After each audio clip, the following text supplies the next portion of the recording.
What's up, guys?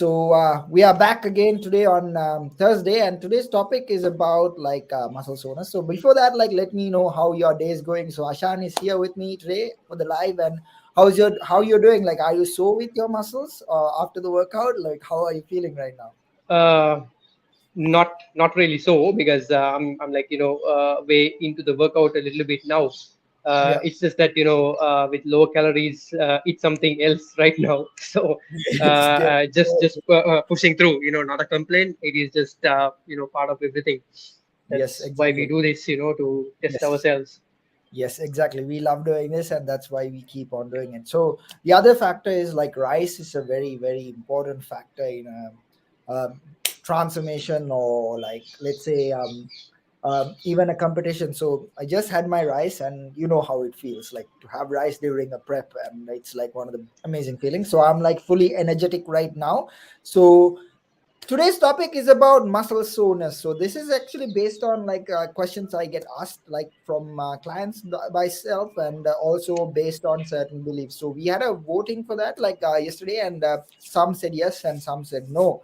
Um, so today's topic is about like, is it necessary to for you to have muscle soreness in order to grow your muscles? Is That's the live topic we are going to be talking about today. So common belief is this, when you do high reps with low repetitions, you will get more soreness, and when you do low reps with high weight, you will get less soreness. Like, is that the belief mostly people have these days, like Ashan? That's something you can add, because this is what we believed as well, like when we Yep. initially started, like about 10 Yes. 15 Yes. years ago. Yeah. So let us know about your experience, because you used to think, like even I used to think like a long time back, that not feeling soreness in my muscles isn't gonna help our muscles grow. Like that's is gonna help our muscles grow. That's what we thought. Yeah. Tell us about your experience on that those days. Yeah, I think initially I thought that every week, every workout, that I need to feel the soreness. This is what I thought, because I directly I thought that muscle soreness directly related to muscle growth. Just like everyone else. That is what I thought. But it was not possible, right? Because every day, after every workout, you're not going to get so, because after a Yes, while, you're getting used to the workout, and you tend to nail it even harder. So even though you're not so, right, it doesn't mean that I didn't grow, right? yes, So initially, that was the fact I had. So what I did was I kept on increasing the number of reps, to get more soreness. But sometimes humanly it is not possible, right? And you can't train the other day. And I think this indirectly related to that misconception where if you do high reps, you're going to lose fat. Okay, so that aspect was yes. also playing in my head. So I think for weeks and weeks, I really didn't get the best out of it, because I was looking for something which is not true. Yes, So exactly. that was my experience initially. Yes, exactly. So when it comes to reaching high repetitions, and I call it that, like we talk about muscle failure as well, side, but nobody talks about let's say about training volume per se.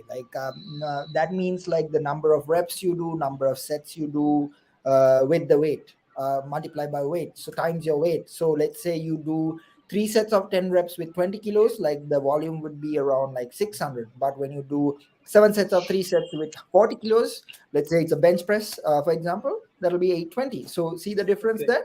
So that's actually one I just want to like point out with regards to this. But so like I said, like we both used to believe muscle soreness was actually a necessary part of our transformation, or like muscle growth, like you will get bigger. But right now, like with my personal experience, I'm not as so as I used to be when I first started working out.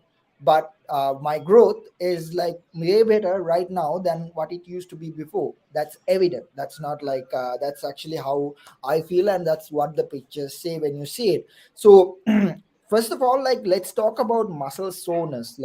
That's something I want to like point out. Like many people talk about muscle damage when it comes to muscle soreness. So So studies have found that the fact that like damaged muscles are not hurt, and also hurt muscles are not technically damaged. It's just that the pain you feel is based on like caused by the connective tissues holding muscle fibers together. So this is what you call DOMS. So where you actually like feel the soreness in your muscles 2 days after workout. Sometimes we feel the leg muscles feeling so like usually 2 days. Like that's how it happens. Like, is that what happens to you as well, Asha? Uh, yeah, I think initially what happens is usually my programs, they go on for like 4 weeks, right? So Yeah. once the 4 weeks are done, when I move into a new program, the first week, that change really gives me the soreness. But after Yes. that, the second week, third week, right? Give me a second. Yeah. Yeah, right. So the second week, the third week, I'm kind of getting used to it, but it doesn't mean that I'm not pushing, right? Because Yes. compared to the first week, I'm actually pushing more when it comes to the third or the fourth week. But I'm not, that's so. So that is the case. Yes. That is my experience.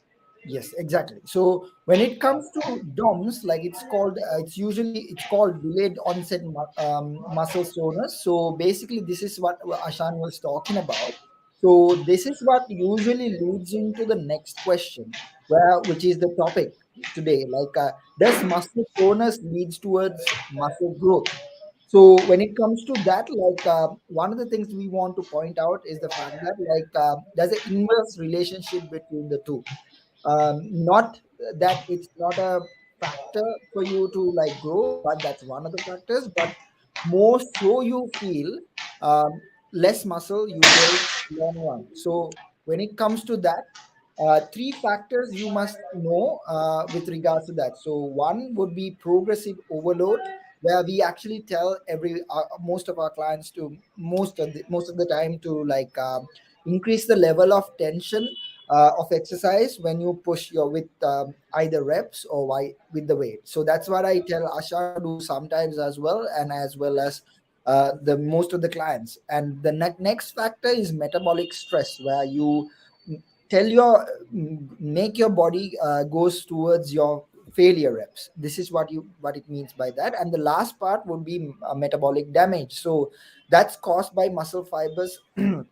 That means there's an actual damage in muscle fibers.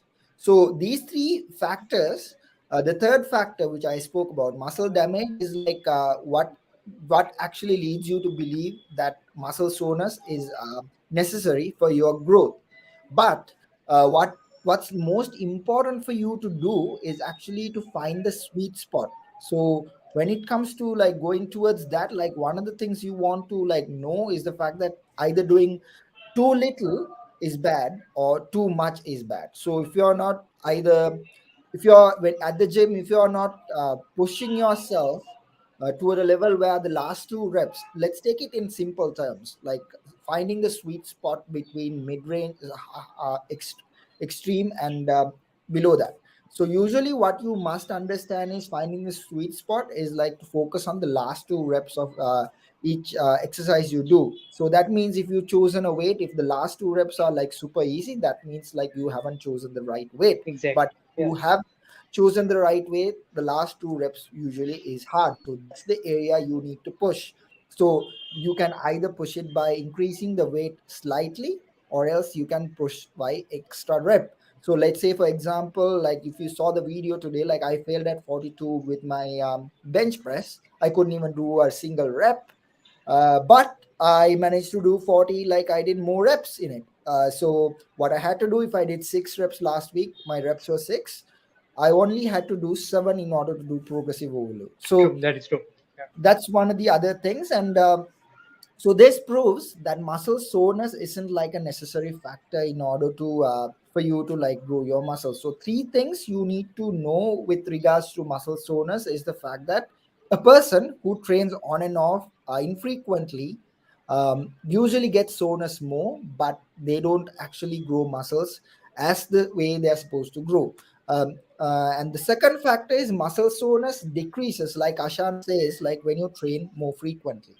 And the third factor is like muscles like calves, shoulders are the muscles which usually don't feel the soreness. So let's say for calf, for example, like my personal experience, like I never used to stretch my calf. I mean, I train my calves a lot, but I hardly feel the soreness until my physio actually touched, put a needle in it, like in order to did dry needling in it. So that's the only time I actually felt like, oh shit, this hurts and this is like super tight. So this is these things will tell you uh, whether these things will be in conclusion. In bottom line is the fact that in order for you to like grow your muscle soreness isn't the necessary factor. But which leads to the last question I want to answer, because most of the people do ask this question, is the fact that is it okay to train the next day if you're sore? Yes, but you need to understand that when you are training the next day, your body will be able to handle it and take another round and recover properly for that session. So that's a crucial element in growth, because if you do only focus on muscle soreness, if you do not like, if you get demotivated when muscle soreness isn't there, you're not going to make the progress you want have to make. So that's it for today's live, guys. So we only had about 10 minutes, and we actually uh, hit the point. And do you have anything to add, Ashan, with regards to this? Uh, well, I think with the only factor that I have to mention is don't relate muscle soreness with growth, because growth Yes, happens when you rest and when you recover well, right? so So many factors. always make sure that your meals are on point, that you take the protein in, and also I think creatine is one of the best supplements out there where you can get to recover yourself. And also, if you're serious about this, if you're serious about lifting, and if you want to do this in the long run, make sure that you get help from a physio as well, because that is very important. So soreness might lead to growth, but soreness doesn't mean growth, right? Yes. That's how it is. So just make sure that you focus on recovery as well. Yeah. All right. Thanks a lot, guys. So thanks for watching, and hope you guys enjoyed this. If you got value, let us know. And if you have any other topics you want us to discuss about, let us know. We'll talk about it as well in the future lives. So that's it, guys. Hope you enjoyed this. Have a nice day. Yep. Let's go. Let's dominate and become the best version.